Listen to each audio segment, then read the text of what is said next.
What is holding you back in life? A lot of us make the mistaken assumption that it's time. We think that only if we had a little more time, we could get all kinds of things done. If we had a little more time, the house would be cleaner. We'd spend more time with our family and friends, and we'd be able to progress faster through our career. Or maybe we could start a new training program as well and finally get those abs. But there just isn't enough time in the day. We work from 9 to 5, and when we get home, we often still have a long list of tasks to do that we just don't have time to finish. And that includes checking the mail, paying bills, making dinner, washing up, and hopefully getting just a little bit of time to spend with the family. Man, if there was only more time, right?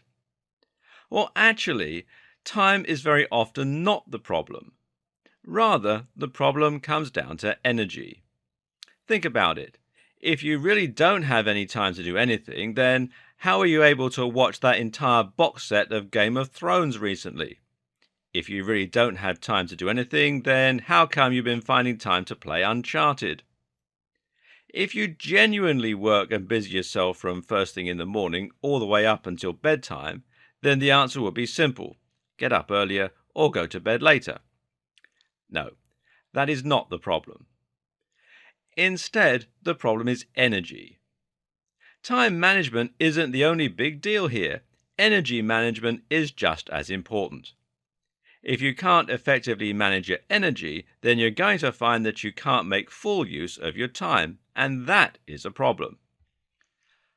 What probably really happens when you get home from work is that you collapse onto the sofa and watch TV for a bit. Or maybe you just procrastinate a little by not really doing anything much for a short time. Either way, you could be working. You could be working on that amazing novel. The issue is not your time at all, but rather it is your energy. And this isn't to say that you're in some way lazy or that you could be making better use of your time right now. Instead, it is to say that you're simply pushing yourself too hard and too far, and it should come as no surprise that you're not achieving as much as you hope as a result. Energy is something that most of us ignore. I have a few hours tonight, we say. I'll do it then. The only problem is that if you don't have the energy, then you're not going to do it. Your energy is finite. It can only go so far. And if you ignore that fact, then you're going to run out of steam and not accomplish the things you want to change. There's a good chance you may be watching this and considering energy management properly for the very first time. Perhaps it's something that you never really thought about before, and you wouldn't be alone in that. But even at this early stage in the series, you've hopefully learned a valuable lesson. Simply acknowledging that energy is probably what's holding you back is one of the very best things that you can do to start making life easier. Once you come to terms with this, you can start to think more logically and realistically about what you can achieve in a day. This means you can remove items from your agenda knowing full well that you won't be able to accomplish them, and thus actually get more done as a result and come home with more energy left over. When thinking about whether you're going to walk home tonight or drive, be realistic and accept that driving may be easier. When planning to complete a long list of chores this evening, be honest with yourself and ask how likely you are to accomplish that complete list. Did you manage to finish everything you set out to do last time? Give yourself a break and organize your day sensibly.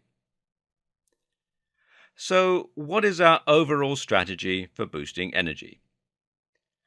It actually comes down to a few things. The first is management. Managing our time better and thinking about how much energy we'd like to have in a given day and what we actually want to do with it. And by finding ways to avoid wasting energy, we can save more for the things that we ultimately decide really matter. The next step is to start small and not to be too ambitious. That's true with the other things we're trying to achieve, and it's also true of the lifestyle changes we're introducing in this video series. Simply put, you're not going to transform your energy levels and your health overnight, and you shouldn't try. Work up to it slowly and be smart about how you're raising your energy. We're going to introduce the concept of Kaizen here, which means that we're introducing small changes with the aim of eventually seeing big results. Kaizen is a Japanese concept that basically means any journey is best accomplished with lots of little steps.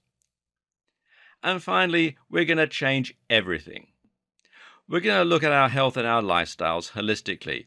We're going to acknowledge that to boost energy, it's not good enough that we simply introduce one new lifestyle habit or start drinking smoothies. We need to rethink everything.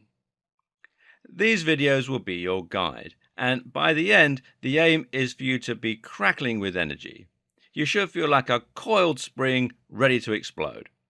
And then you can achieve some truly amazing things.